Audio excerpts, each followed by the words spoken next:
Halo, assalamualaikum Lur. Kali ini aku akan membawakan kisah nyata yang menewaskan nyawa. Nah, jadi Lur, ada bocah yang baru berusia 15 tahun. Tapi gilanya dia ini mempunyai sifat psikopat Lur. Hingga beritanya ini sudah viral di hampir semua stasiun TV Indonesia. Jadi Lur, anak psikopat ini tega mengeksekusi anak yang baru berusia 6 tahun. Nah, daripada penasaran sama kisahnya, langsung aja Lur, kita bahas di jejak kehidupan.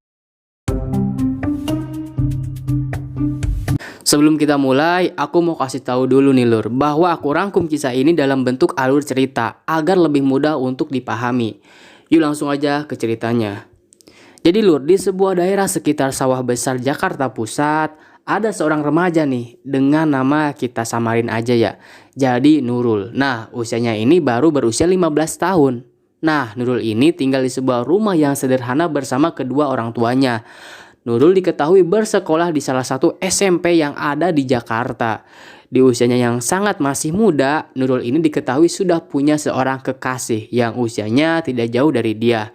Ya gitu Lur, dia ini masih cinta-cintaan monyet. Di lingkungan tempat dia tinggal, Nurul ini bisa dikatakan sebagai anak yang tidak mudah bergaul. Dia orangnya tertutup dan tidak mempunyai banyak teman. Jadinya dia hanya berteman dengan itu-itu saja. Nah, Nurul ini memiliki ketertarikan dalam menggambar. Ketika dia memiliki banyak waktu senggang, biasanya dia akan memanfaatkan waktu tersebut untuk mencoret-coret di secari kertas. Tapi Lur, coretan gambar yang dihasilkan oleh Nurul ini tidaklah biasa. Yang mana dia ini sering sekali menggambarkan hal-hal yang aneh.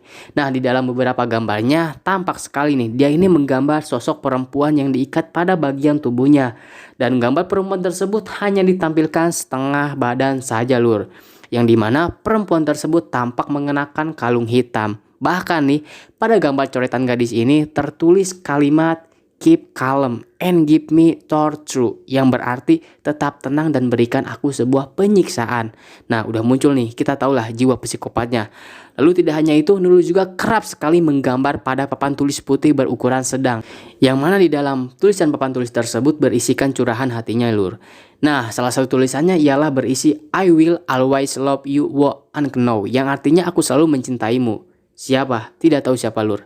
Lalu Nurul juga menuliskan lagi di secari kertas berisi aku mau siksa baby. Lalu di situ ada kalimat pilihannya Lur, yaitu dengan senang hati dan tidak tega. Mungkin kalian semua bertanya-tanya ya Lur, kok bisa gitu seorang remaja berumur 15 tahun menggambarkan hal-hal yang seperti seorang psikopat? Dari mana dia mendapatkan referensi semua itu? Nah, ini kan pertanyaan kita semua ya. Oke, kita bahas nih Lur. Asal-usul Nurul bisa terinspirasi dengan hal-hal seperti itu. Jadi Lur, sedari lama selain memiliki ketertarikan dalam menggambar, Nurul juga memiliki ketertarikan dalam menonton film. Tapi tontonannya tidak sama seperti kebanyakan anak-anak seusianya, di mana film yang dia suka adalah film-film yang kejam seperti Chucky, yaitu film tahun 1988. Selain itu juga dia menonton Slenderman yang mengisahkan karakter fiksi yang suka menculik dan melukai orang Lur. Yang mana dari kesenangannya dalam menonton film ini membuat dia jadi memiliki imajinasi yang sangat liar. Ditambah dalam kehidupannya, Nurul ini tidak pernah mendapatkan pola asuh yang baik dari keluarganya. Sehingga dia ini memiliki trauma atau Post Traumatic Syndrome Disorder atau PTSD. Sehingga menyebabkan gangguan di pikirannya. Yang mana ini sama sekali tidak diketahui oleh keluarganya. Tak hanya itu, tanpa sepengetahuan siapapun, Nurul juga merupakan korban kekerasan Lur. Yang mana rupanya dia ini pernah mendapatkan ruda paksa oleh dua orang, yaitu paman dan kekasihnya sendiri. Hingga di usianya yang sangat masih dini, dia sempat mengandung dan kandungannya tersebut tidak diketahui oleh siapapun. Nurul ini juga rupanya sangat stres menghadapi permasalahan tersebut. Dia menghadapi itu semua sendirian dan tidak ada teman yang bisa diajaknya berbagi. Karena Lur, di saat itu Nurul hanya dekat dan akrab dengan anak dari tetangga samping rumahnya. Dan itu pun dia akrabnya bukan dengan teman seusianya, melainkan lebih akrab dengan adik si temannya itu dengan nama samaran Ara, yang usianya baru 6 tahun. Singkat cerita, saking seringnya Nurul ini menonton film-film yang tidak biasa, jadinya membuat dia terpancing untuk mempraktikkan setiap adegan yang dia lihat di dalam film tersebut Lur. Lalu hingga suatu saat, tepatnya di hari Kamis tanggal 5 Maret tahun 2020, sekitar sore hari, hasad di dalam diri Nurul sudah tidak terbendung lagi. Nah, di saat itu sedang ada adik dari temannya yang berinisial Ara, yang sedang bermain dengan Nurul. Di saat itu di dalam rumahnya hanya ada Nurul dan Ara. Gilanya Lur, Nurul yang sudah memiliki niat buruk kemudian mulai berkata kurang lebih seperti ini. Ara, tolong ambilkan mainan itu dong yang ada di bak kamar mandi. Ucapnya sambil menunjuk ke arah mainan tersebut. Ara yang diminta tolong langsung saja menuju ke bak mandi tersebut. Dan saat Ara berjalan ke bak tersebut, ternyata Nurul mengikutinya dari belakang. Nurul di situ sudah berencana akan melakukan niat jahat, yaitu menghabiskan nyawa Ara. Sesampainya ya Ara di dalam kamar mandi, Ara membukukan badannya untuk mengambil mainan. Dan Nurul di situ tiba-tiba saja langsung memanfaatkan momen tersebut untuk menenggelamkan kepala Ara ke dalam bak. Nah, dengan tersenyum bagaikan psikopat, Nurul di situ tidak merasa kasihan sama sekali, Lur. Nah, Ara di saat itu sudah mulai batuk dan menangis. Dia mencoba menjulurkan tangannya ke atas bak. Namun di saat itu tenaganya mulai habis. Lalu Nurul yang sudah terlanjur gelap mata tidak kunjung melepaskan kepala Ara. Tapi dia semakin mendorong kepala Ara masuk ke dalam bak hingga Ara ini lemas. Dan tak cukup sampai di situ, Lur. Tidak hanya menenggelamkan kepala Ara, Nurul juga belum merasa puas kemudian mencolok bagian leher Ara. Lalu saat melihat Ara yang sudah lemas, Nurul segera mengeluarkan Ara dari dalam bak tersebut. Setelah dia menenggelamkan Ara, Nurul ini langsung menyumpal hidung Ara dengan menggunakan tisu untuk menghentikan cairan merah yang mulai keluar dari hidung Ara. Nah Lur, di saat itu Nurul ini masih belum sadar kalau Ara ini sudah tewas. Dia pikir Ara hanya pingsan. Lalu setelah dia cek ternyata Ara tidak lagi bernapas dan hidungnya mengeluarkan cairan merah. Lalu setelah itu Nurul langsung mengikat dan memasukkan Ara ini ke dalam ember yang dia tutupi dengan kain spray agar orang-orang di rumahnya tidak curiga, Lur.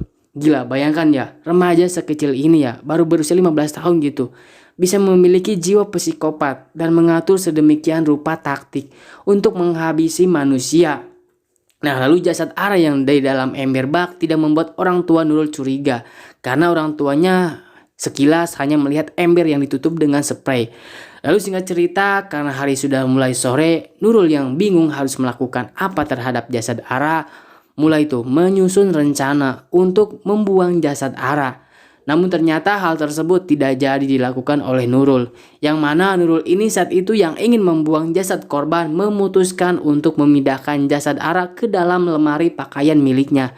Dan dia melakukan hal itu pada malam hari di saat orang tuanya sudah tertidur pulas. Setelah dia berhasil memindahkan jasad tersebut, dia langsung beristirahat sambil menonton film psikopat. Dan tanpa merasakan gelisah dan panik sedikit pun. Lalu singkat cerita, Lur, di samping itu keluarga dari Ara merasa khawatir karena anak mereka tidak kunjung pulang. Ara menghilang dan tidak terlihat dari siang hari. Namun di saat itu tidak ada kecurigaan sama sekali kepada Nurul. Nah, Nurul yang sebagai pelaku, dia menjalankan kehidupannya seperti biasa dan tidak menggubris sama sekali orang-orang yang sibuk mencari keberadaan Ara. Nah Lur, orang tua Ara di saat itu sempat menduga anak mereka menjadi korban penculikan karena tidak kunjung pulang ke rumah usai bermain dari Nurul ini.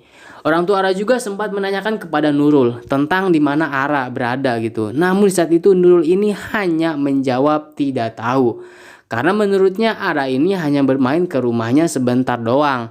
Lalu habis itu nggak tahu pergi kemana lagi. Nah Lur, kemudian orang tua Ara karena merasa khawatir mulai itu melaporkan peristiwa ini kepada ketua RT setempat. Lalu pada saat itu ketua RT 04 RW 06 Sawah Besar yang bernama Sopian ini mengatakan untuk jangan dulu panik dan memerintahkan kedua orang tua Ara agar segera mencari Ara di seluruh ruangan rumah Nurul. Karena di saat itu Pak Sopian curiga karena Ara ini hilangnya setelah main di rumah Nurul. Lalu setelah dicari ke seluruh ruangan rumah Nurul dan kemudian hasilnya tidak ada. Tapi sayangnya mereka ini tidak sampai mengecek ke dalam lemarinya si Nurul karena mereka merasa hal tersebut tidaklah masuk akal. Kemudian Lur, singkat cerita tibalah pada Jumat pagi. Nah, si Nurul yang mulai kebingungan mencari lokasi untuk memindahkan jasad Ara, dia di saat itu mulai memikirkan lagi nih, jasad Ara ini harus dia lakukan bagaimana. Nurul yang memiliki jiwa psikopat ini berpikir bahwa tidak mungkin ya membiarkan jasad Ara terlalu lama di sana. Karena lama-kelamaan akan ketahuan juga Lur. Karena pasti jasadnya akan membusuk dan mengeluarkan bau juga.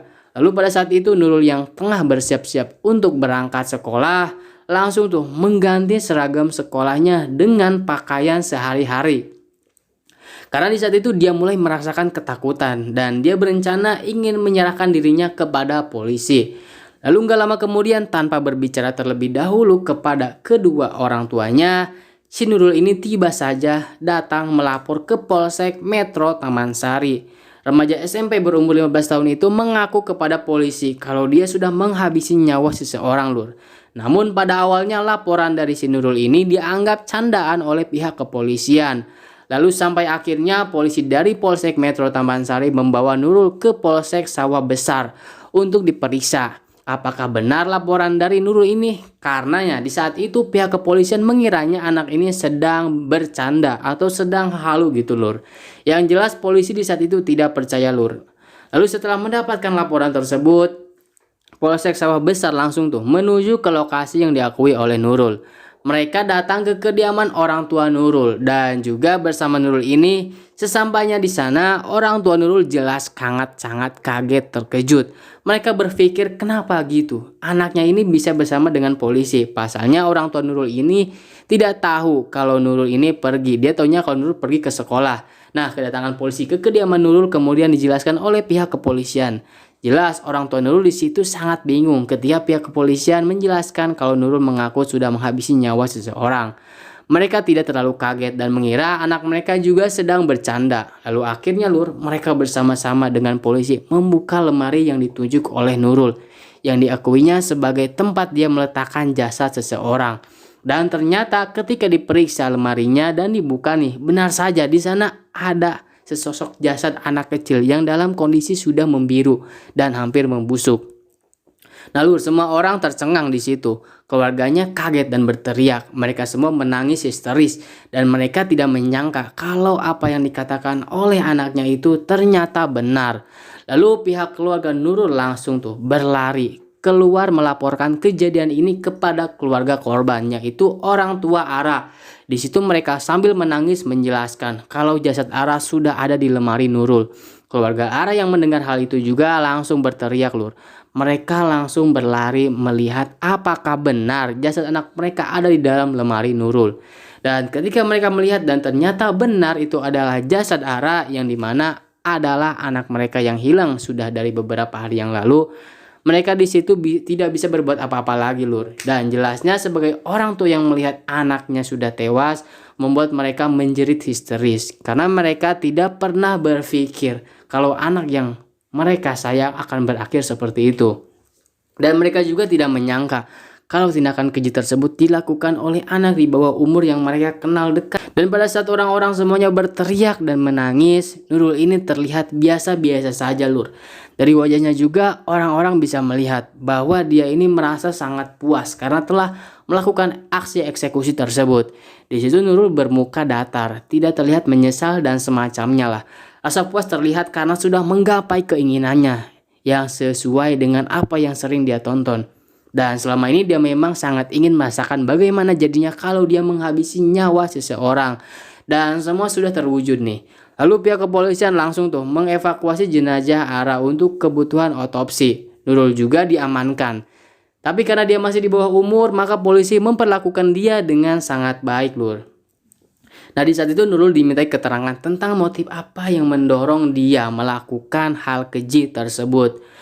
Lalu, Lur, di situ saat pihak kepolisian mencari tahu alat-alat bukti yang ada di rumah Nurul, dan ternyata pihak kepolisian menemukan banyak kertas yang sudah digambar. Dan itu merupakan gambaran hasil Nurul. Dengan kertas tersebutlah kemudian polisi mulai mencurigai kalau Nurul ini memiliki masalah kejiwaan atau masalah mental. Lalu pihak kepolisian yang mengetahui itu, mereka pun membawa Nurul ke rumah sakit Polri Kramat Jati untuk dicek kejiwaannya nih. Di situ kepala tim dokter kejiwaan RS Polri Kramat Jati yang bernama Hendriana mengatakan masa pemeriksaan kejiwaannya Nurul setidaknya akan berlangsung selama 14 hari. Nurul pun ditangani oleh sejumlah dokter yang sengaja dibentuk oleh pihak RS Polri Kramat Jati. Lalu sementara itu jasad Ara yang sudah selesai diotopsi hasilnya sudah keluar nih lur. Dan dia dinyatakan meninggal dunia karena ditenggelamkan dan kehabisan nafas. Lalu jenazahnya langsung tuh dipulangkan kepada pihak keluarganya untuk dikebumikan. Sementara itu Nurul ini akhirnya dinyatakan seorang anak yang memiliki jiwa psikopat. Dan di saat itu Komisi Perlindungan Anak Indonesia atau KPAI yang bernama Putu Elviana membuat pernyataan bahwa dibutuhkan langkah pengayaan oleh para ahli dalam hal psikolog anak untuk melihat dan mengetahui lebih dalam terkait kepribadian Nurul. Dan benar saja lur, Nurul ini memang jelas sekali mengalami masalah mental.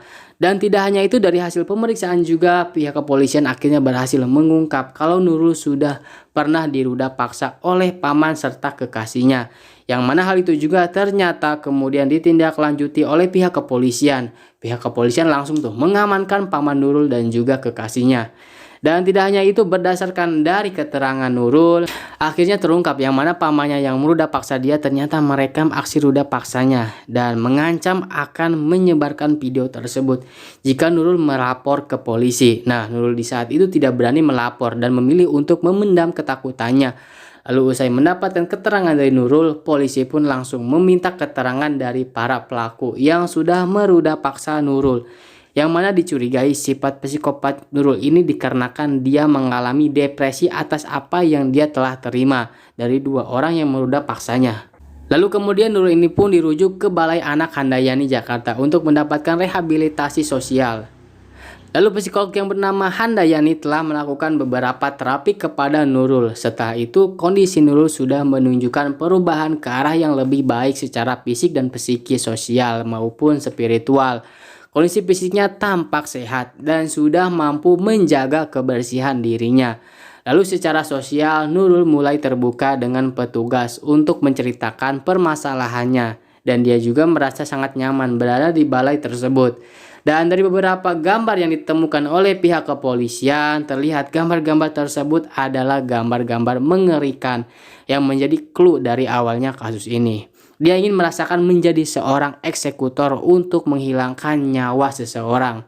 Dan berdasarkan hasil putusan pengadilan, Nurul akhirnya divonis pidana 2 tahun penjara lur. Dan ditempatkan di Lembaga Penyelenggara Kesejahteraan Sosial atau IPKS Handayani untuk menjalani hukumannya tersebut. Nah itu dia lur, kisah Nurul yang menjadi psikopat karena diruda paksa oleh 2 orang.